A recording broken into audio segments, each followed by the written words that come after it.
दुनिया ने ऑपरेशन सिंदूर में ब्रह्मोस की शक्ति और सटीकता दोनों को देखा।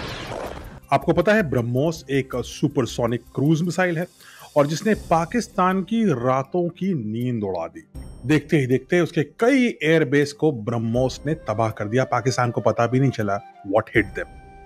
पाकिस्तान आज भी उधार के पैसों के कॉन्ट्रैक्ट से उन एयरबेसेस को बनाने का और रिपेयर करने का काम कर रहा है जिन्हें भारत ने ब्रह्मोस से डिस्ट्रॉय किया। लेकिन कहानी ब्रह्मोस पे खत्म ही नहीं हो रही।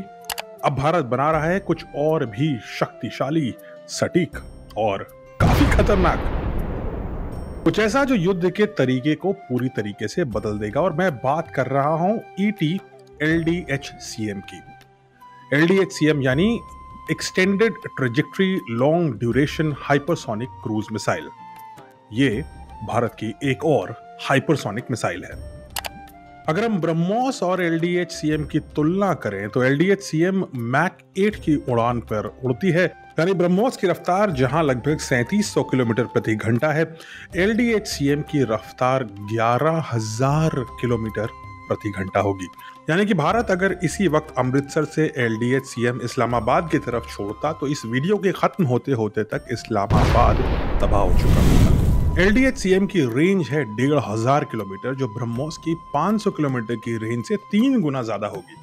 यानी कि आधे से ज्यादा चाइना भी भारत की इस हाइपरसोनिक मिसाइल की रेंज के अंदर होगा। LDHCM ना सिर्फ तेज है बल्कि लंबी दूरी तक अत्यधिक सटीकता के साथ हमला करने में सक्षम है। यह मिसाइल स्क्रैमजेट टेक्नोलॉजी पर बेस्ड है और इसे हाइपरसोनिक की गति देने के लिए यही टेक्नोलॉजी रिस्पॉन्सिबल है। स्क्रैमजेट क्या है? स्क्रैमजेट एक खास प्रोपल्जन सिस्टम है जिसमें कोई रोटेटिंग कंपोनेंट जैसे कोई पंखा या टरबाइन या कंप्रेसर कुछ भी नहीं होता। भारत के LDHCM में लगा हुआ इंडिजीनियस स्क्रैमजेट इंजन इनकमिंग हवा के नेचुरल प्रेशर का उपयोग करता है जो मिसाइल की गति से उत्पन्न होता है ताकि हवा को एफिशिएंटली कंप्रेस किया जा सके। काफी कॉम्प्लिकेटेड सिस्टम है और भारत ने ऐसा सिस्टम बनाने में दुनिया में महारत हासिल कर ली है। इस कंप्रेस्ड एयर को फिर फ्यूल के साथ मिलाया करके जला दिया जाता है जिससे ट्रेमेंडस थ्रस्ट उत्पन्न होता है और मिसाइल की स्पीड तेजी से आगे बढ़ती है।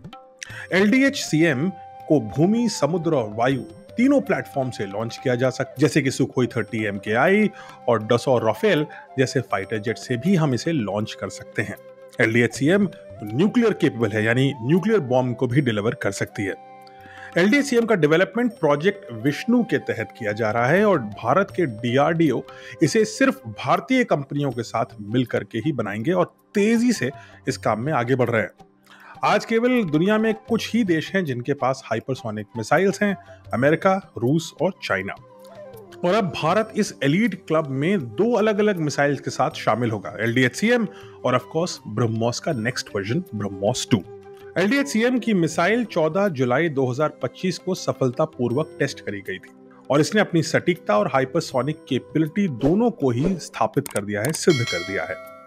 भविष्य में ऐसी हाइपरसोनिक मिसाइल्स को भारत के अलग अलग सेंटर्स पे बनाया जाएगा और भारतीय सेना में इसे इंटीग्रेट करके भारतीय मिलिट्री को एक कंपैरेटिव एडवांटेज दिया जाएगा ईस्ट और वेस्ट दोनों फ्रंट्स पर। तैयार हो जाइए, भविष्य हाइपरसोनिक है और भारत तैयार है।